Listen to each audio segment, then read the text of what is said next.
Nope.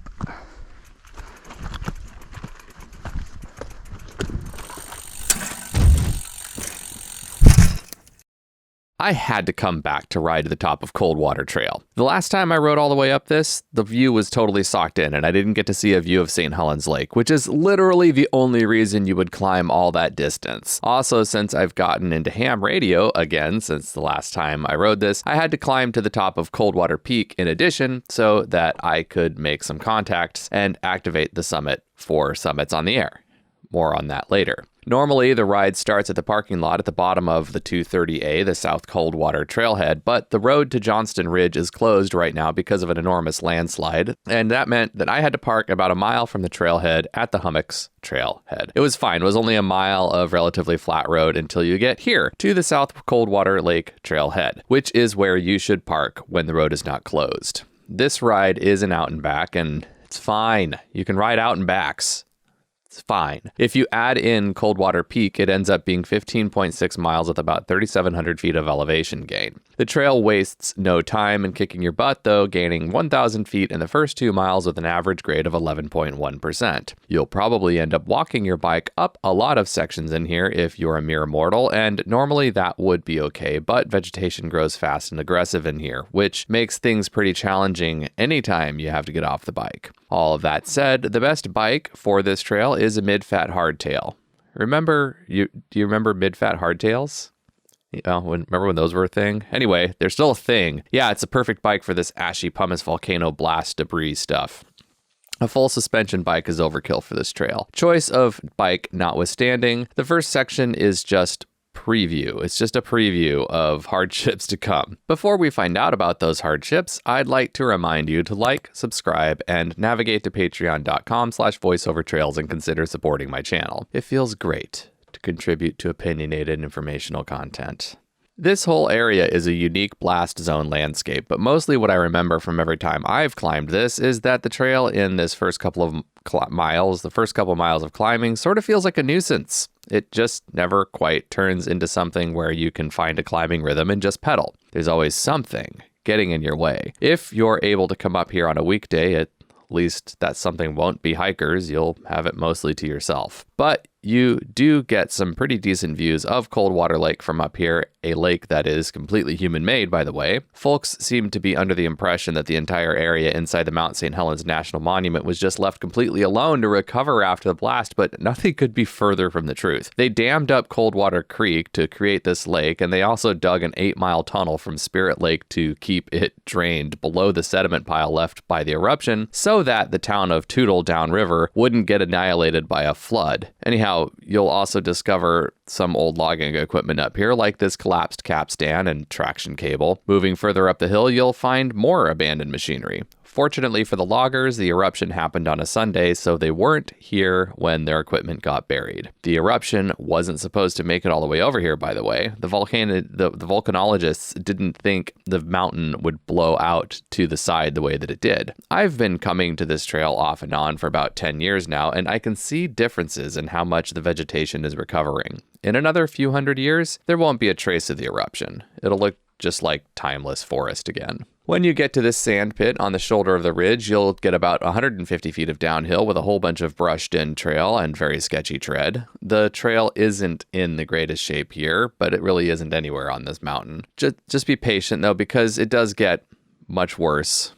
Much, much worse. When you get to this intersection, stop and have lunch or a nice snack. The trail gets so much worse from here. You'll want to go right up the hill. At least most of the vegetation you'll encounter isn't thorny. There's that. There's no blackberries. On this bottom part, most of it is thimbleberry and slide alder. In the areas where the slide alder has gotten big and is shading the berries, the underbrush is slightly less awful. So there's that. Is nice, I guess. Another thing that makes this difficult is that not only is the trail overgrown, but the tread is in awful shape as well. And that, in addition to the very steep grade, means you'll have no choice but to walk your bike in places. Actually, through most of this. But there's really nowhere to stand while you walk your bike. I'm still covered in cuts and scratches from all the overgrowth as I write this review. This is where I just put in the earbuds and listened to a podcast to keep my mind off the suffering. There are sections I had to walk that a stronger rider probably could have pedaled, but if you're one of those superhumans who never gets off the bike, just know that there are sections of this trail that would be difficult to navigate around without pushing a bike. Some of these spots are pretty high consequence, and no amount of strength is going to get you around them. I guess, if you're looking on the bright side, you won't have to wear yourself out pedaling because you'll be too busy pushing. At least you gain elevation quickly. So there's that. Getting around this valley that's right before the first view out to Johnston Ridge is the second sketchiest and scariest section of the trail. There are a lot of high consequence sections in here. The tread is overgrown and barely exists in places. There are significant obstacles in the tread as well. This is where I first started to kind of lose my cool and maybe show a little bit of frustration. This is where I can hear myself swearing under my breath on the GoPro, and actually it's not always under my breath. Sometimes I'm just swearing out loud.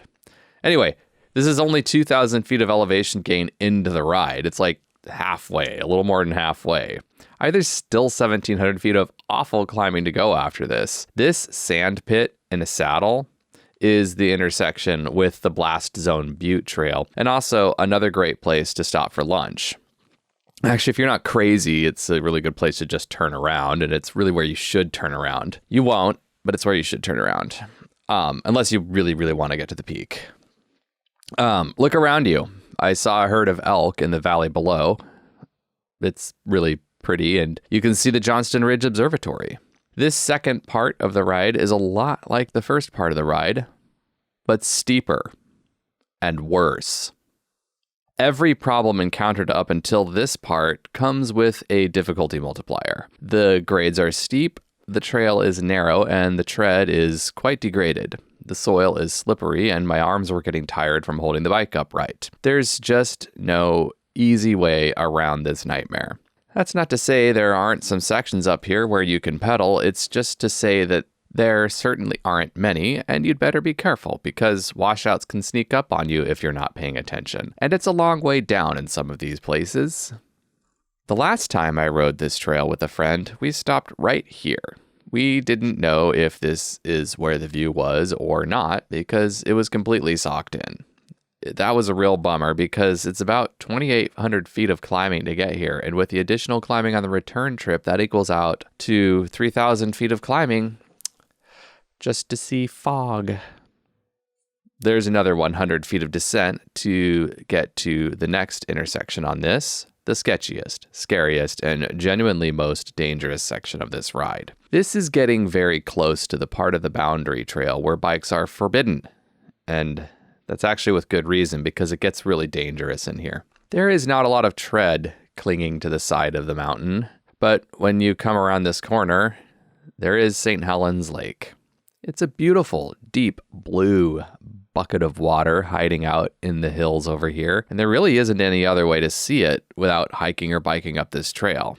I mean, I guess that's not totally wrong. I have seen it from the window of a plane before, but like you can't, other than flying over it and having a window seat on the correct side of the plane, There's no way of seeing it without hiking or biking up this trail. I wasn't sure whether or not bikes are allowed on this particular portion of the boundary trail, or really the Coldwater Peak Trail for that matter, but there were no signs that said they weren't.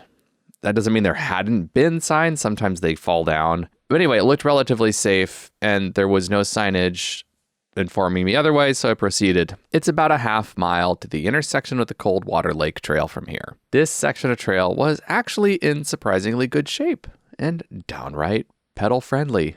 The intersection with the Coldwater Peak Trail is not marked. It's just sort of here. So there you go. That's what it looks like. Now you know what it looks like. Use Gaia GPS. Use your GPS to make sure you get to here. The trail up to the top of the peak starts out promising enough, but it absolutely does not stay that way. In fact, I made it to within 400 vertical feet of the summit before I finally decided to ditch my bike and start walking.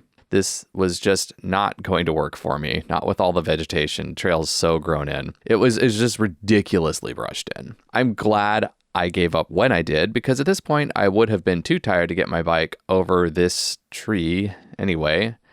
By the way, if you do decide to come up here, please bring a handsaw. This tree is only like 5 minutes of work to get rid of. If I come up here, I'm bringing a handsaw. I'm not going to come up here for another couple more years, but just so you know, you could do your part. One cool thing I noticed while I was climbing was tufts of goat fur on all the underbrush. I bet if you went around the forest collecting goat fur, you could knit yourself a wild goat fur sweater. There are also huckleberries and wild strawberries up here. The wild strawberries are amazing, by the way. Nothing tastes quite as good as a wild strawberry. But the view from the top, well, the view does make it all totally worth it, just like any peak you climb. It's so magnificent. Again, this is one of the only places you can go and see a glimpse of St. Helens Lake, and the top here affords a beautiful view of Spirit Lake as well, in addition to a very nice view into the crater. You know what I just realized? I guess I must have seen St. Helens Lake from the rim of Mount Saint Helens when I was up there too. So, okay, there you go. If you climb to the top of Mount Saint Helens, you can also get a view of St. Helens Lake. I apologize for the omission. There's also a volcano monitoring station up here. You'll definitely want to take some time to walk around on this summit, but you didn't need me to tell you that. KD7 QOW CQ Soda. I hear you. K6IR. Kilo 6 India Romeo QSO. QSL. Nice signal here in Kent. All right, awesome. Thanks for the chase in Kent, Washington. I've got you as a 5.9 up here on Coldwater Peak. Coldwater, okay, very good. Good luck.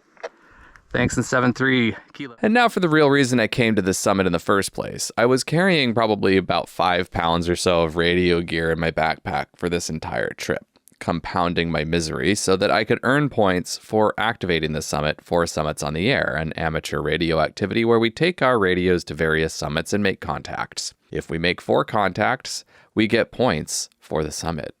This summit in particular is where by the way, each summit has different point values, and this one in particular is worth 6 points. Between my handheld radio and my more elaborate HF radio that will transmit across oceans given the right conditions, I made 11 contacts.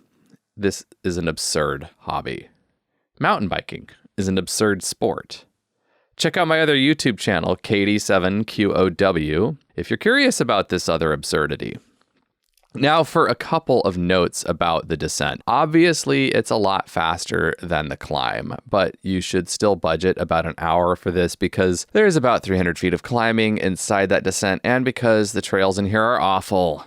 There's no fast way out of here. For the first 2,000 feet of descending, there will be obstacles in the path seemingly every few hundred feet. You should know this because you climbed it. There will be countless opportunities to get off the bike and lift it over obstacles. Every horrible thing you had to climb over on the way up will be waiting for you on the way back. When you find yourself back here at this saddle, don't forget you've got that whole horrible valley to traverse the top of before getting back to trail that's actually somewhat fun to descend. Yeah, remember this valley? It's gorgeous in here, no doubt. So even though getting a bike through on this trail is pure torture, at least you'll have a jaw-dropping, inspiring view to enjoy while you suffer. You were so stupid to come this far in the first place. Evaluate your life choices and make better decisions in the future. Or don't. By all means, consider just continuing to make bad choices and make sure you take lots of pictures of the best parts so that you can remember these terrible decisions as you lay dying. Hopefully not at the bottom of this valley. Once you round the shoulder and get out of that horrible bench section, after this last obstacle, the descent does become fun for a little while. Granted, it's still pretty brushy. It's a bit like riding your bike through a car wash. A dry car wash. Dry, scratchy car wash. Pull up your socks as high as they'll go. Save your shins. Then there's that one section where you'll regain the 150 feet you lost on the way up here, and you'll be done with all the bonus climbs. It is here, on this last 1,500 feet of descent, where you really get to cut loose, and this is also where I'll explain why you don't need a full suspension bike for this trail. The only places that there are really rocks, roots, or any texture at all on the tread show up as obstacles that you have to lift the bike over anyway. Every rideable section of this trail is this magical, smooth pumice surface. The upshot of this is that you won't get shaken up. It's even smoother than Ape Canyon. This descent really flows like hot butter. It's so good. You probably suspected that as you were climbing it. At least I hope you were paying attention when you were climbing it. And I'm not going to go over every feature again on the way down. Just know that despite all the horror of getting up here, bringing the bike along almost to the top of Coldwater Peak, at least in my case, was a great decision. Really good decision, because it made it possible to do this later in the day. Just think of all the wear and tear this descent is saving on your knees and ankles. And then, sooner than you think, about an hour after you started the descent, you'll find yourself back at the parking lot. Hopefully by the time you ride this, you'll be lucky and the road will be open. Otherwise, ride the mile of road back to the car. I'd like to take this moment to thank all my Patreon supporters, especially my Low Me Goodness level sponsors, Andy Suri, Brad Goodson, and Charles Kim. I'd also like to thank my Hero Dirt level sponsors, Bryce Ulrich, Devin Young, Edward Lanton, and Pedro Cantorini. If you'd like to add your name to this scrolling list of supporters of the fine art of trail reviews, navigate to patreon.com/voiceovertrailreviews and sign up to support the important, so important work I do on this channel. Now, get out there and go ride your bike.